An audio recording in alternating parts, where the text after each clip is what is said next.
حضرتك استضفتني النهارده في نادي النيل وشفت فعلا كورال عظيم جدا بقياده المايسترو القدير. تعرف بقى نفسك للجمهور. ممدوح الاسكندراني. انا سعدت جدا بوجودي مع حضرتك. اولا لان الاطفال الحلوين دول معظمهم حافظين اغاني جميله جدا جدا، وسعدت بلقائي معهم جميعا هم واهاليهم. يعني ما شاء الله حضرتك متبني الاطفال وواهبهم من وهم في الصغر. بالظبط ما شاء الله. يعني هم بيبقوا يجوا لي طبعا اطفال ما عندهمش فكره خالص عن الغناء، والحمد لله بنقدر نعمل منهم مشروع فنانين.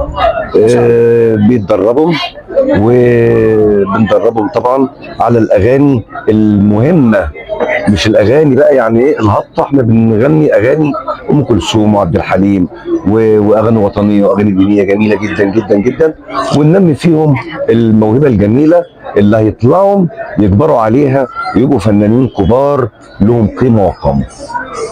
الميزه بقى في حضرتك ان في اطفال عمرهم اقل من 10 سنين وحافظين اغنيه وكوبليهات ام كلثوم كامله. بالظبط.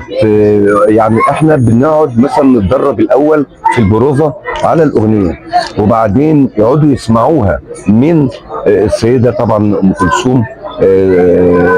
اللي ما يسمعش ام كلثوم يغني اغانيها يبقى ولا يعني معلش محترم. طبعا ام كلثوم هي غنيه عن التعريف. ام كلثوم هي وليده بلدنا المنصوره. بالظبط.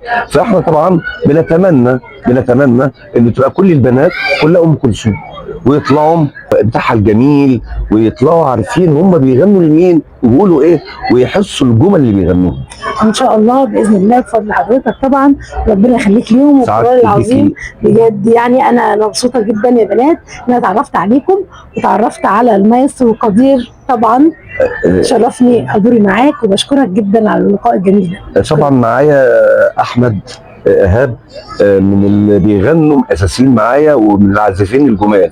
معايا المطربات طبعا رانسي، ومعايا ملك، ومعايا مهند، ومعايا تاليا، ومعايا هنا، ومعايا وعد وجنى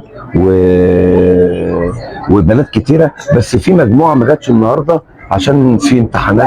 طبعا ما شاء الله اهاليهم طبعا منورين. هم اللي بيشجعوهم. طبعا دي حاجه طبعا جدا وشابوه ليكم يا اولاد. ومبسوطه جدا ان انا اتعرفت عليكم. وجيجي بقى، جيجي الجميله اللي هتبقى معانا على طول. جيجي الجميله اللي هتبقى معانا على طول.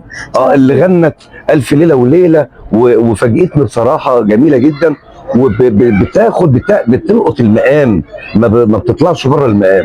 دي اهم حاجه، مع شويه تدريبات كده بسيطه هتبقى جميله وسكر وكويسه. طبعا ده فريق نادي النيل، كورال نادي النيل بالمنصوره، وانا سعيد بيهم طبعا. كلهم بناتي وولادي وانا فرحان بيهم طبعا، وسعيد بيكي يا مدام جيجي. الله يخليك يا فندم. بشكرك جدا، اتعرفت على شخصيه عظيمه حبيبتي يا استاذ. الله يخليك يا فندم. بشكرك جدا. شكرا. سعدت باللقاء.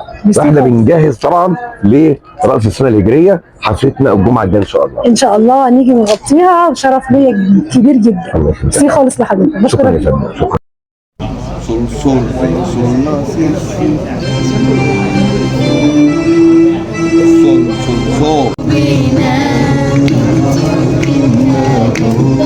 عنا وضعك الشمس بتبكي على الباب وما تحكي.